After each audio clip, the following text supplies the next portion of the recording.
together. See the things in my life. Hey, a shining star upon my ooh, and have yourself a very little Christmas. Yeah.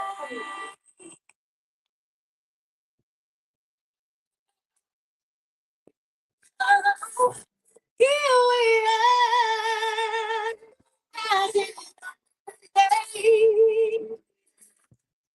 Morning. Golden day. Good morning, Minister Josh. How are you? Good morning, Bishop. All is well. So excited. This is the day that the Lord has made, and we shall rejoice and be glad in it. I love this time of the year. I tell you the truth. I love Christmas. I love the scenery. I love the because it speaks of the purpose of Christ coming. And I'm not talking about just for gifts or that's all that's overrated, but it does to my heart. That's what I am so in love with this season. I wish it could be forever. Um, as well as summertime. Yes, I can do without the snow, but I love what this speaks to, and so I'm grateful. Welcome to the Unpack Mental Hellness to Wellness session today. I'm so grateful. We're dealing with a much needed to unpack and understand session concerning assessing in general, what assessing does to you as the individual person when it comes to your mind, your heart, your soul, your spirit, when it comes to every single thing that concerns you and touch you, everything that touches you, your mind, your heart, your soul. And so I'm listening to some Christmas carols, and do we still carol? Anybody out there still carol? I don't know if there's any caroling in the hood, in various neighborhoods. I don't know if there's any caroling on our jobs or what have you, but I like caroling. I thank God for just to see people go out and sing to individuals and sing, "Hey, Yolanda, bless. Good morning to you. Good morning. Good morning to everyone that's coming on. We're grateful for you and your time and you taking the time to meet us here at the Impact or the Unpack, rather, the Unpack podcast and session. Hey, KP, good morning to you. Good morning to you, Crystal. I'm so grateful for everyone that's coming in, everyone in our social on our social media platform, and everyone on the YouTube who decided to meet us in YouTube. There's been some YouTube followers, and I'm grateful for the comments and people commenting and inboxing me with questions and wanting more understanding on what's going on in their life. Hidden Asia, blessings to you. I'm grateful for everything. Good morning to you. Good morning. I know that everybody is getting themselves together for the top of the week. This is is going to be a great week for us all. I am led to really deal with a very, very important topic as we make ready to gather our hearts and our minds as we transition from one day to the next, one week to the next, one month to the next, and now 1 year to the next. There's some things that we want to unpack and clear up before we go into the new year, as well as just to talk about the importance of what we've gone through already. I think it's important for we, the individuals, to unpack and look at how we handled things from January of 2025 up until now.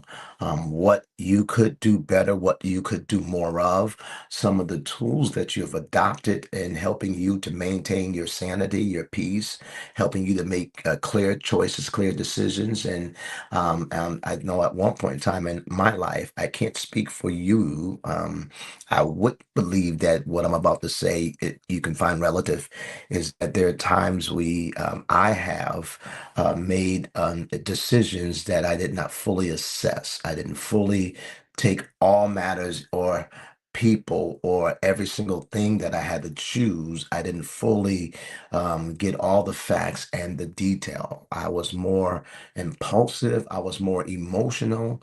And then there are times I thought with logic without emotion, or emotion without logic. And there are times you need the both to help balance your mind or your choices. And so I want to talk to that this today about fully assessing. Let's just offer prayer. I'm going to offer prayer, and just to let you know, everyone that's listening and that will share this particular podcast, that will share this.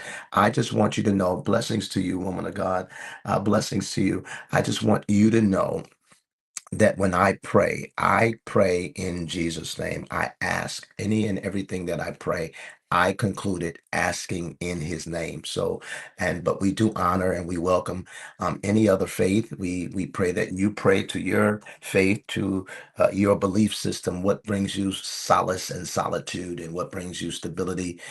Because the reason why I make this statement all the time before I go forward is because trauma doesn't discriminate. It's not someone who is unspiritual or spiritual, someone who is a Christian or Muslim or Jewish or whatever faith or you believe in. Trauma and pain does not discriminate. It just doesn't. It doesn't. It crosses.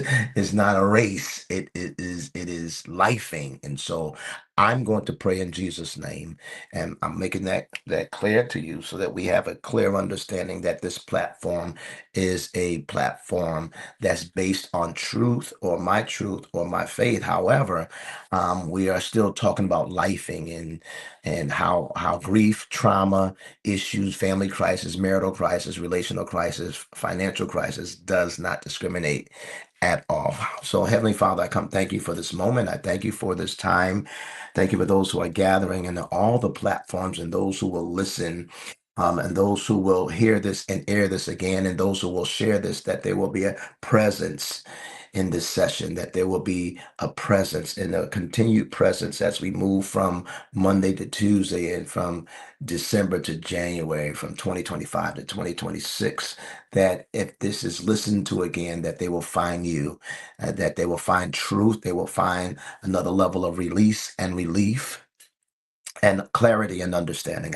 That is my portion. That is my request. Bless everyone who hears and shares. I ask this and I submit this prayer to you in your son Jesus' name. Amen. Blessings to everyone again. Hey, everybody in our Zoom room. I bless God for you and your due diligence. And again, many of you have been with me from day one. We've started together and we're here in this journey together going on 2 years now, huh? 2 years straight. And these are 2 years. You've been with me from the beginning, and I'm grateful for this. All right. So let's get into the power and the need to assess. All right. So I want to say this, that many times facts does not matter when you're going through emotionally, or full facts doesn't matter. Many times we do not assess or feel the need to assess because we're so fixated on how we are feeling, what hurt us, who hurt us, what they're like, the person who hurt us, the situation, whether it's in our family setting, whether it's in your relationship setting, whether it's in your sons, your daughters, your children, your siblings, whether it's work related, whether it's those in your community, where you live, your neighbors, or those in the places of worship that we worship together in. There are personality challenges and clashes that go on a regular, and there are people who are hurt. As the term of endearment that we hear a lot is that hurt people hurt people. We hear that a lot. Would you agree that people who are in pain of any sort, mental anguish, dealt with trauma, that thing oozes out, it creeps out, it seeps out, and it brings damage to people who are innocent. There are people right now who are damaged or have experienced significant damage from people that you have co-joined with, people you related to, people you work with. They're unpacked, they're untracked trauma and pain. Many times you've been the recipient of. You've been the recipient of. You have experienced somebody else's pain, something that they covered up, something that you didn't see readily, something that they didn't display right away. They didn't they covered it up until the crisis happened, right? This is what goes on in lifing. This is what goes on in relationship. Many of us are afraid to go outside, and I'm using this term mentally. We're afraid to leave. We're afraid to expand. We're afraid to trust. There's a fear of it because of the life traumas that was brought onto you by someone or something. Watch this, a situation that you did not conjure up, the pain in them you did not cause. You were not the one that hurt them prior to yous coming together. Their trauma predated you. Their issue predated you, and it came out. It didn't show right away. It didn't show on the first, second, third, fourth, fifth date. It didn't show when you decided to get with her or him or them. It didn't show. It didn't show. It did not show. And so, and let me just pause here because let's flip it. Maybe you're the one that's causing the trauma. Maybe you're the one that's bringing the drama. Maybe the pain and the issue is in you as well. Because one of the great things about this session we've learned, that's now here's where assessing comes in. I am not just making this about you being the victim or you being the one that had to take so much. So when you assess, you're looking at your part in it as well. Your part, what and I'm not talking about blaming. I'm not talking about someone who's been raped and molested. Because no, I'm not giving any prudence to that level of trauma or drama. Like it was your fault. You did this. No, we do not play those games. That is a totally different matter. That is a totally different issue because most time the rapist is the one who's been raped and violated sexually feel they're made to feel that it was their fault to some degree, and so we're not talking about that. So let's remove that from this session when it comes to assessing. I'm talking about I'm referring to how you handled, how you manage, or how we are as individuals. So sometimes we don't like facing our crap, our issues, our our ways. We have ways too. And so we're going to talk to this. We're going to speak to this, right? So I want to talk to this in a bipartisan way, in a healthy way, because assessing means that there's no prejudice in this. There's no when you assess, you are assessing, looking at everything without prejudice, without you being the defining factor, your emotions connected, your feelings connected. This is why when they pick jurors, this is why Lamisha, when they, hey, woman of God, this is why Letitia, I see you. This is why when they pick jurors, they try to pick jurors that do not know the case, do not know the defendant or the plaintiff. They want to pick unbiased peers to help judge the matter, help put out all the facts from the prosecution to the defendant. They want to put out all the facts and they want to fully assess. They call in expert witnesses.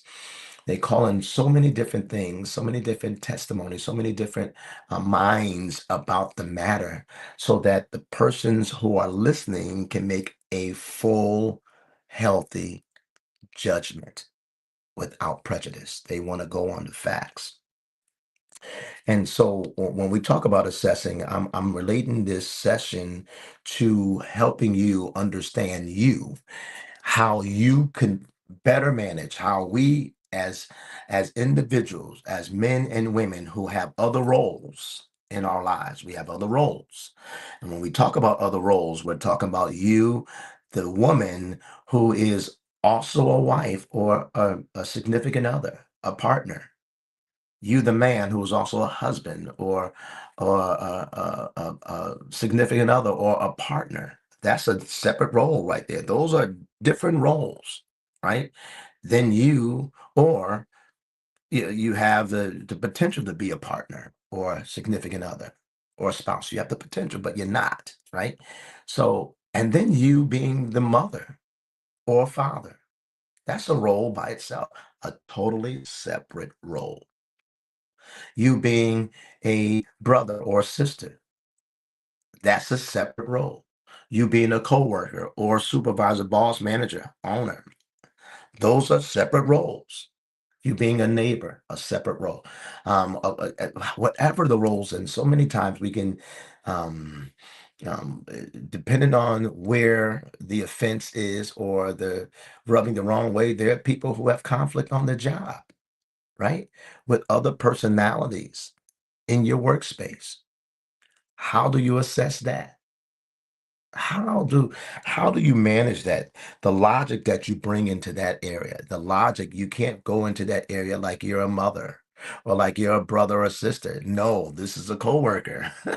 So you have to, this is an employee setting. This is a job setting, which is, it has the dynamics of a family. I get it because we taught that. It has the dynamics because your family, if you've worked on any job at any amount of time, you'll find that that job setting is almost identical to your family setting. You have personalities, you have people who got big egos, big minds, people with insecurities, people you bond with immediately, people you trust, people you don't trust, people you're like a little edgy with or sketchy about, right? So it's like that in our families. We can argue this, we can debate this. It's the same personality clashes in our family setting. It's the same in our spiritual community, the church or whatever mosque or temple you visit. It's the same. I don't care how dedicated to prayer somebody is, how wonderful they are and in depth in their faith. They still have some unpacked traumas and personality conflicts that go on all the time. So let's paint the picture, right? I don't understand that we live in a time where facts, where we're in a fact setting. Facts, people work their facts, right? It does not matter as much, but facts don't matter as much at times in this day and age that we live in, Ron. Hey, Ron, facts to some people it doesn't matter, right? But it matters to you. Now, how do you maintain sobriety when you're around somebody who don't see what they've done? How do you maintain sobriety, self-discipline when you're around and you know that they're not going to own their ways? How do you deal with this? Part of the assessment is you know how they are. You have an idea that they're pig-headed, stubborn, they're going to deflect, run, blame, hide. So you're never going to get a clear answer or an admission to anything or an apology, a sincere, in many cases, a sincere apology. I recently dealt with somebody who called themselves apologizing, but they told me I did this because you did that and you did this and you did that.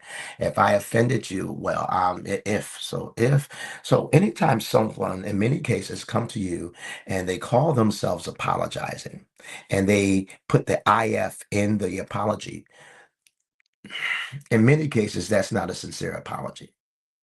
They're not owning their sincere reaction or behavior in the matter in many cases. So you have to take it in many cases to what it is. They don't possess the ability because of pride, because of stubbornness, There's some people who put more emphasis and the importance of being right above the relationship, above your feelings. Or maybe you're that person that has to argue about being right. Being right is overrated to me. I'm just telling you, that's how I feel. Because do you want to be at peace or do you want to be right? You can be right and still be humbled about it, right? So part of the assessing is knowing who you're dealing with, knowing that this person will override a fact about themselves, will highlight everything wrong about you and minimize everything wrong about them. They will blow things up. This happens with brothers and sisters. This happens with boyfriends and girlfriends, husbands and wives, fathers to fathers to mothers. This happens in life. This happens on our job. This happens in the spiritual community. This happens in our family, and this happens in relationships. This happens in politics, right? Somebody's always minimizing theirs and maximizing yours. Now, with you knowing this, you're going into this. This is a part of the assessing. I know what I'm dealing with. Lamisha, this is a part of the assessment. When you know who and what you're dealing with, you have the advantage. When they've shown you this shade already, this color, the shades of brown, the shades of gray, the shades of black, the shade of blue, the shade of green, in the green family, in the red family, in the yellow family, right? The tan family, they showed you this. So you're like, that's a part of my assessing. Not to say that when, all right, let me say this. When they show it to you consistently, that's the word I want to hear. Ron, Yolanda, Tasha, let me drink my ginger tea to that. When they show you this consistently, you have somewhat of an assessment about them. This is how you maintain your composure. This is not about them. This is about your infrastructure, how you're structuring your mind, how you're structuring your heart to respond, how watch this. This is important, Anasia. How, KP, how you structure your expectations now. How you structure your expectation. Your expectation can be on all-time high again, medium, or really no, or none. And you are okay with this. You are at peace, right? So facts should matter, but in many cases, we're living in an hour where facts don't matter, right? Right? So not concluding a full assessment across various issues in our lives carries a significant risk. When we're not embracing the assessment, the full assessment, all parties in it, right? All personalities in it. When you're not assessing and taking it into consideration, you also, the great thing about grace and the mercies of God, Letitia, is that as you mature, right? And this is just a suggestion. I'm not demanding this on anybody. But I've learned this. It was tough. I had to learn this. I had to learn what I'm about to tell you, Yolanda. I had to learn it, Latasha, what I did. There are times I literally had to place myself fully in the other person's shoes or see it from their perspective. Now, this is a process all in and of itself because you can be so legitimately mad and legitimately violated. When I was violated and I felt violated, but yet I still looked at what they were saying or how they responded from their place, I was able to see to some degree why they did it. Not in every case was, this was amicable, but in some majority of the case, I was able to like, okay, this is why they are. This is how they are. Not that I'm diagnosing them, but not that you'll be diagnosing them, but you are looking at it from a perspective or a view or the limited view, the limited understanding of it. Yeah, some people are selfish because this is what they were taught. This is what they knew. They were always the he or she Madonna. They were always the he or she Miva or diva, right? You have hevas and divas, right? They were always that one. They always got their way. So you can now look at it from their perspective. Now, the great thing about that is that if you are dealing with someone like that, you now can recuse yourself. You now can remove yourself from their toxicity, their way. Doesn't mean you stay there and receive abuse, but you know, okay, I see this is why they are the way they are. So let me go into protect mode. Let me, as we had taught you and what we had talked about, let me renegotiate the terms here. This is what I'm going to do. This is what I'm not going to do. This is what I'm going to give. This is what I'm not going to give. This is how much I'm going to be present. This is how much I'm not going to be present. So now they may call you all kinds of names. They may also look at you like being, oh, she being funny. He acting funny. Oh my good. They may do all that. Let them. But they know that you renegotiated the terms that best fits you, that best protects you, that best serves you. It's either black or white. There's no gray there. When you renegotiate terms. And so this year, some of you have learned the power of renegotiating. This year, some of you learned and still did not put it into practice. The renegotiating gives you clarity. It gives you understanding. They know now, they have an understanding of what. They don't have to figure your silence didn't do it. But because sometimes we avoid people. There are times we won't talk to somebody. There are times we won't make clear as to why we withdrawn. Your company, any level of debt that you own, that a company owns, they're going to tell you. They're going to communicate it with you. They're going to tell you their terms. They're going to tell you why they're doing what they're doing. The businesses, listen, you at times, and this is just what I'm suggesting to you. There are times you really have to handle you as a business, what are the interests? How is this going to benefit me? You call it selfish or whatever. Everybody that comes into someone's life in many cases have a motive of some sort. And I don't want to go into all these moving parts, but I want you to understand the power, hey Letitia, the power of renegotiating, the power of managing you. This is about you. This session of assessing is about managing you. This is not about managing the other person.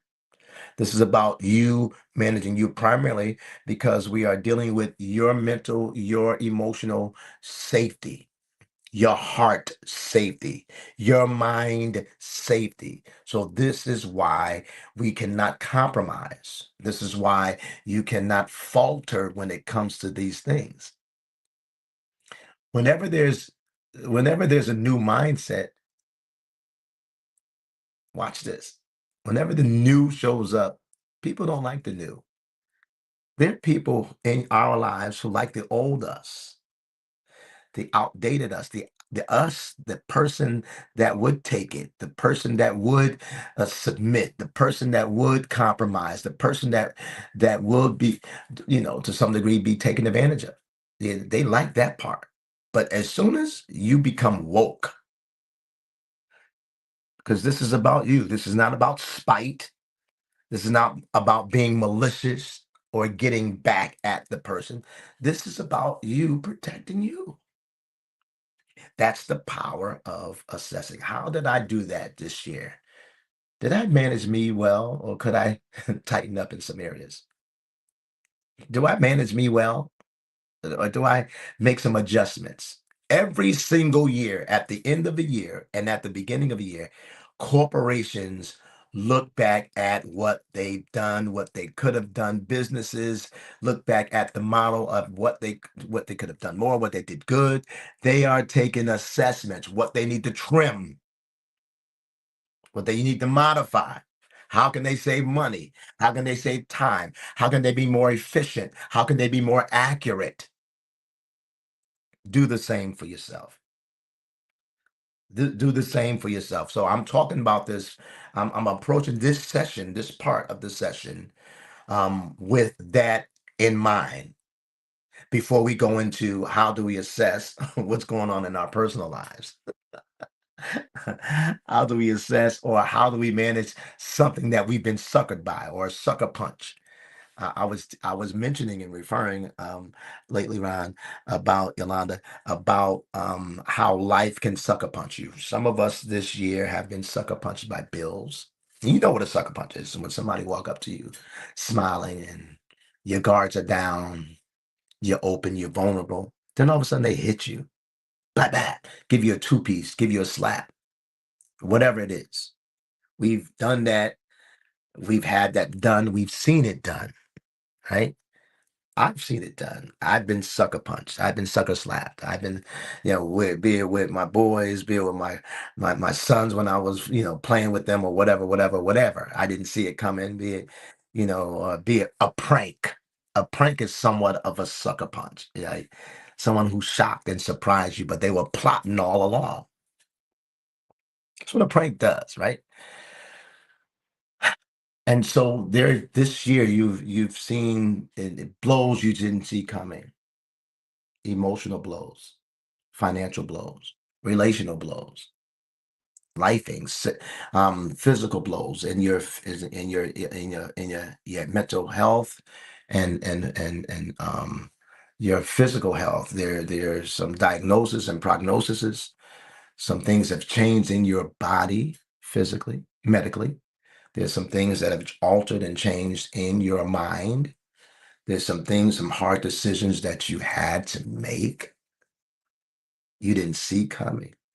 You were left in a daze, left bewildered, left stunned, left shocked, and you had to figure this out. You had to regain your composure, regain your equilibrium, regain your consciousness, regain your sobriety. This is a real. Now that you have regained, how do I assess this? There's a lot of moving parts. And when we talk about assessing, we're talking about every player in the game. We're talking about the silent players, the loud players, the one who is subtle. We're talking about the children, the house, the car, the bills. We're talking about brother to sister, if I say family, so many moving parts. Talking about your logic and your emotion that's present. So assessing is powerful and it's necessary, right? Um, it's a lot to consider. Now, I want to talk about um, um, what happens when we don't assess, you know, or when there isn't a proper assessment. The danger of things being misdiagnosed because we have not taken the time to understand. Again, assessing requires understanding. It requires understanding, right? And when I talk about this, Latasha and Asia, we're talking about it from Ron. One of my major principles, Latasha. You know it that I've built ministry on. I've built counseling and teaching on, even in my personal life. Is that whatever we don't understand, we have the tendency to be against. I want that to resonate. Whatever we do not understand, we have the tendency to be against. We will talk against it, put our mouth against it, put our lack of full assessment on it. We'll abuse it. We'll avoid it. We see this all the time in gossip. We see this all the time when somebody or somebody's issue goes public. When somebody's issue goes public, there's always someone who's like, I wonder what she did. I wonder what he did. I knew that. I knew that was true. I know when you did. How many times have we put our mouths on someone that we didn't talk to? We we are a community of people. We're in a society um, that, sociologically speaking, that will judge somebody that we didn't fully assess or don't know their facts, don't know their why. How many times were you judged? You were dismissed. You were mishandled because the other person made it sound like you were the problem to people, that you had the issue, that you were selfish, you were stubborn. Everything's about you. You're emotional. You're dramatic. You're traumatic. And they don't have any idea of what you've really done. Now you may say that don't hurt. I don't care. I don't care. It doesn't matter. Well, it should matter. It really should. It should matter. Your feelings, your thoughts matter to you. It does. So this is where the renegotiating comes in. There are people who will literally look at you twisted because they have a half of assessment, don't fully know, and many times it's hard for you to explain to them, or share your piece because the emotions are high at that time, or the person who is painting the narrative have a stronghold on that other person. Their minds are weak. So the best thing to do is I feel, is go quiet and start renegotiating the terms. Start. So they'll know I'm doing this because this is why. Because if I don't, this is going to continue to happen.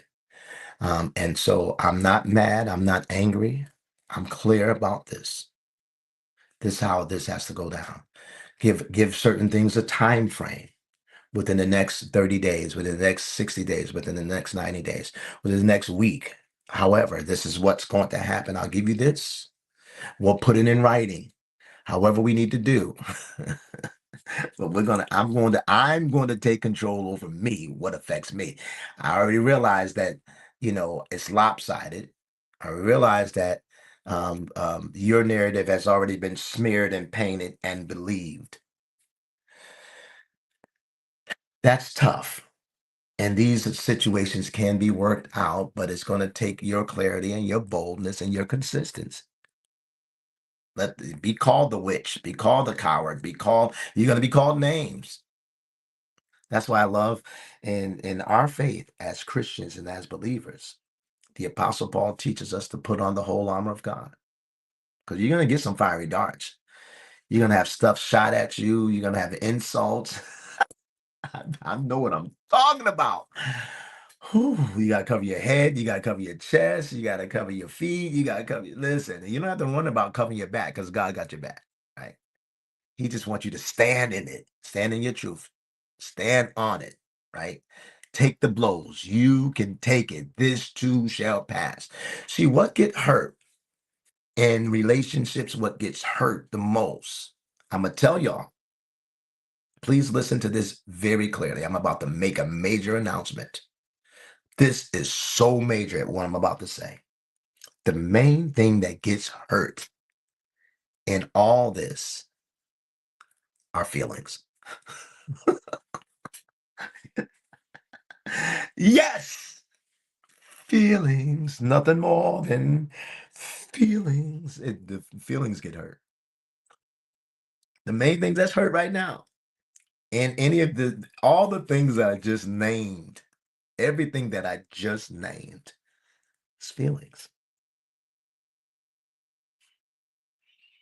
And once you can maintain your sobriety and get your feelings, go through this. Your logic can help you, and the Spirit of God can help you navigate through this. We retract because I don't want to hurt. We succumb. We go back into the lion's den. We go back into neglect, a lopsided relationship, a lopsided community because we're afraid of feelings. Sometimes we lash out too tough. Sometimes we can be brutal because our feelings have been hurt, and now we're as unbridled, unpassioned, and we can like hurt people, right? Because the imploding started. We imploded first, and then the exploding happened. The imploding starts inside. It's an internal. Ooh, now everybody gonna feel it. Whoever gets hurt in friendly fire, whoever gets hurt, they just get it. And before we explode, the imploding has to be tracked and unpacked. This is about you. This is why we're talking about assessing.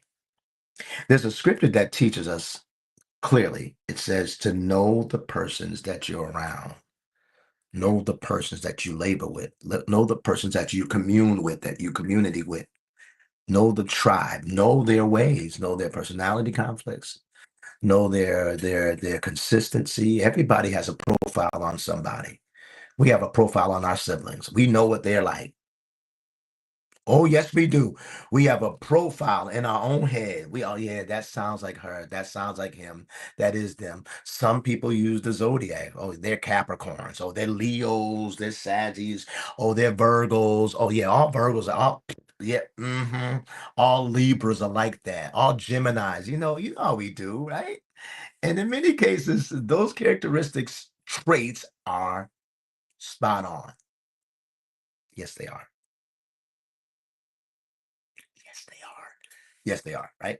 And so all these things help us to, along with the Holy Spirit, He's the center of everything, and the Word of God, help you to manage you. This is about managing you. This is about your skill set. How could I have done this better? How can I be more better at that? How can I loosen up? Now, okay, I understand it from their perspective. I heard it from their perspective. I feel it from their perspective. I see it from their perspective. It doesn't make them right, but I want them to feel validated that I understood. It's nothing worse than being talked to or or talked at from someone who really did not take the time to see and hear what you were trying to say. Right or wrong, good or bad, different or indifferent. Can you at least give me the common courtesy to understand what I'm saying without chopping it up, scrutinizing it, or making me to feel a certain way, right? Or making you to feel a certain way, making the other person feel a certain way. All right. When there's not timely intervention, when there's not a full assessment, watch this. Without timely intervention based on a full assessment, symptoms of physical or mental health issues can escalate, right? Becoming more severe and complex to treat over time. There's some people they're far gone. There's some losses you just have to take. I just need to pause on that. There's some losses you just have to suck up. You just have to understand um, that you just have to like, it's not going to change. Time is of essence, right? Your time has to be valuable to you. And there are times we can stay longer in a situation in hopes that it's going to change. He, she, they, it, and it hasn't. Data has shown it. Look at the data. Look at the last 36 months, last 48 months, the last 60 months. I went back to 5 years. Look back at the data. Look back at their consistency. Look back at how they are. Look back at how they respond. Look back at the pattern. Look back. Because all that time that you put into waiting, that you kept making yourself available, and their consistency of neglect, their consistency of lopsidedness, their consistency of making it about them, their consistency of the aesthetics of everything and how it looks, how they make themselves project, how they make themselves look. You can't get upset with their consistency. Hey, elder. You can't get upset. You look at the facts, the data. Facts don't lie when it's consistent. It just don't lie when it's consistent. And so this is why we are talking about the power of assessment. Because when you assess, you're not just writing somebody off because they've made one mistake or they made a bad. No. There's. I get it. Some things are very, very, very, very, very untransformative. I get that. Untransformative. I totally get that. However, but when you're in a love relationship or in a family tie or a work crisis or whatever it may be, or the next chapter of your life, you can look back and say, okay, I did do this. I did fully assess it. I did consider this. I did consider her ways, his ways. Now, do I want to stay there and in hopes that he or she will change? 9 times out of 10, if they're not submitting or committing to some form of mental help, clinical help, it's not going to change. That's the bearer of good news. That's good news. You can look at it as bad news, but it's good news because now you can make a clear assessment. Now they don't want help. They don't think they're the problem. They can't see where they're the problem. So how does that affect you? What do you want to do? Do you stay in it or do you renegotiate the terms? Just like we told you, can you stay in a relationship? A couple of weeks ago, we were dealing with narcissism. Can you stay in a relationship with a narcissistic person? And we told you, yes, you can. A selfish person, can you? Yes, you can. Here are the terms. You just have to know that you will never be number one. It will always be about them. There are people in that right now, that type of relationship. It will always be about them. And they show you consistently that it's about them. Now, how are you going to get mad at somebody who's consistent? You keep putting yourself, we keep putting ourselves, I keep putting myself, however we want to say it, in that snake's mouth, that selfish mouth. We can stay there. We can stay there. But will our feelings ever matter? Where it's equal? Absolutely not. It won't. It just won't. In many cases, they're going to find their way to make it about them, everything, right? Now, the part of that we also added to that is that you now become a volunteer. You're volunteering your time, your money, your space, your heart, your mind, your resources, your sources. You're volunteering. You've always been a volunteer. Now, let me just ask you a simple question. Do volunteers get paid? And I'm not talking monetarily. I'm talking clarity and understanding, equality, justice. Just- No, you're not. That's what you want from it. That's what you desire from a relationship, equality, right? You understand me, I understand you. You communicate, you break it down, I break it down. Yeah, we're both vested in this, but when it's lopsided, when it's manipulation there, When there's exploitation there, it's lopsided. When it's always you having the problem or you putting it on them,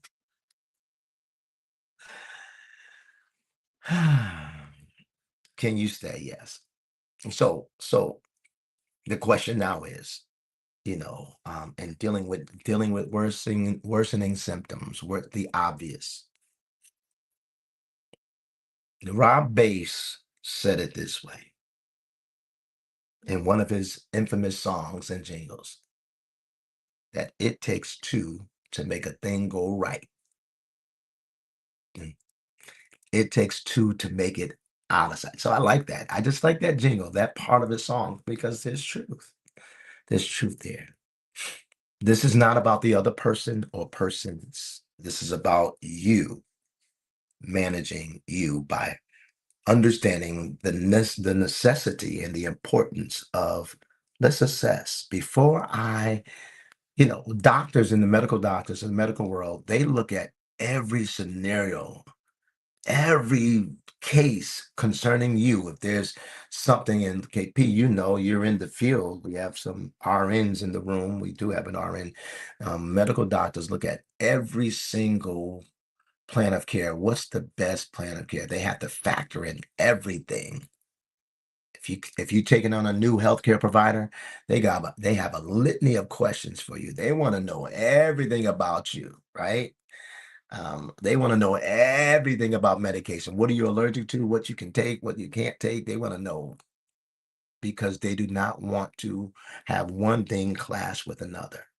They don't want to have, Latasha, you're in the medical too. They don't they want to make sure that there is no kind of backdraft. There's no kind, they want to, and then when it comes to any level of treatment, they want to try to do other things before they commit to surgery. Surgery wants to be, in many cases, the last option. Many times that's the only option. But there's some cases and some things that go on in our physical body that they want to make sure, let me see if I can eliminate this. If you can do more of that, right? They'll tell us more on how to get our blood pressure down, our cholesterol down, our AO1 levels, whatever it's called, down by, you know, eating and exercising and changing our diets and putting more of certain things in our diet and less of certain things to naturally change it, or if we want the medicine to just do it for us, right? Either way, the medical doctor, the medical science of it all, they look at all angles, they assess it fully. They assess it fully. All right. Are there any questions before we got a few minutes, and I want to open up the floor in our Zoom room or on our social media page, if it's on YouTube, to receive any level of questions, or if you have something that you want to add to this, or how this has been beneficial to you today. Let's talk to it. Let's come on board. Put the questions in the chat if you want to. um, um, hey, yes, good morning. I see Laverne. I see Lena. I see you. I see my Pastor Smith. I see you. Yes, yes, I love you too. If you are willing to share in the comment how you feel, what did you take away from this? What was beneficial to you in this regard today? Please take a moment and share this. Take a moment and give your commentary or your note, or your understanding of it. How has this helped you? How will you use this going forward? The importance of fully assessing. Can you even admit that you didn't assess, that you didn't fully vet out the crisis? Can you admit that you need to do more of that? You've responded with emotions. You responded with your anger. You responded legitimately. How can we talk to that? Anybody want to share? If not, that's okay too. We want to move forward. We have 3 minutes, and I'm grateful for the time. We're going to be back in dealing with this again this week and other things too. pertaining to our mental hellness to wellness. This is all a part of wellness. This is a part of this session today was about you fact finding. This is about you learning you putting safety mechanisms in place for you, right? And when you start taking power and authority back to you, other people that have been taking advantage of your kindness, your meekness, your weak, they're not going to like it. But let me tell you about that person. They're going to find a way.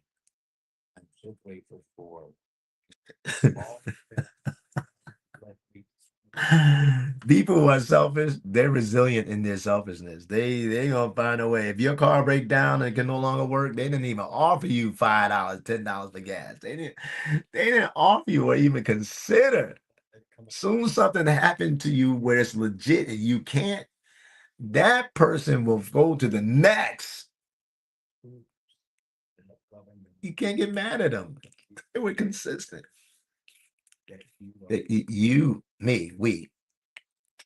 This is about understanding. We can put more on ourselves. And there's a fawn, that fawn, FAWN part of us, that other part that says that fine part. You got the fawn and fine, which are closely related when it comes to the trauma responses. The fawner wants to please. The fawner makes his or herself available to everybody. The fawner succumbs. The fawner makes themselves available, need to be accepted. That's their call, their gift, their resources is that way of being accepted. That's how many of some folk respond that way. And then it becomes to the fine. What is the fine? The fine part of trauma response is saying, I'm okay when you're not. Oh, it don't hurt. I'm okay when it did hurt. You're not okay. And it's okay that you can admit that it hurt. But when it's fine, you protect that.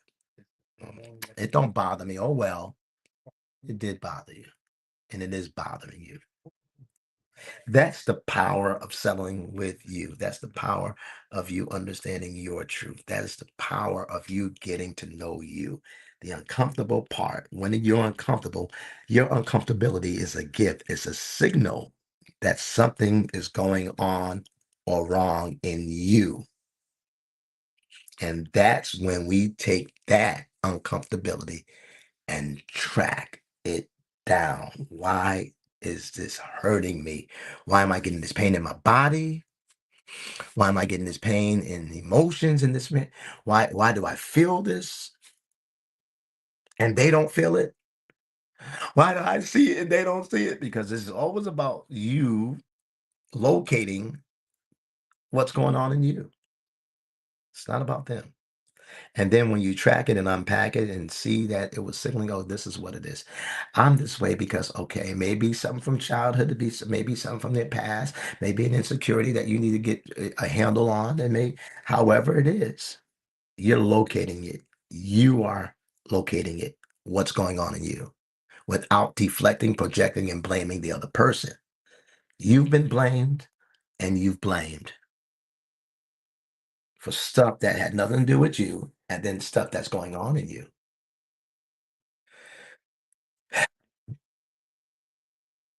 I teach this from a healthy place.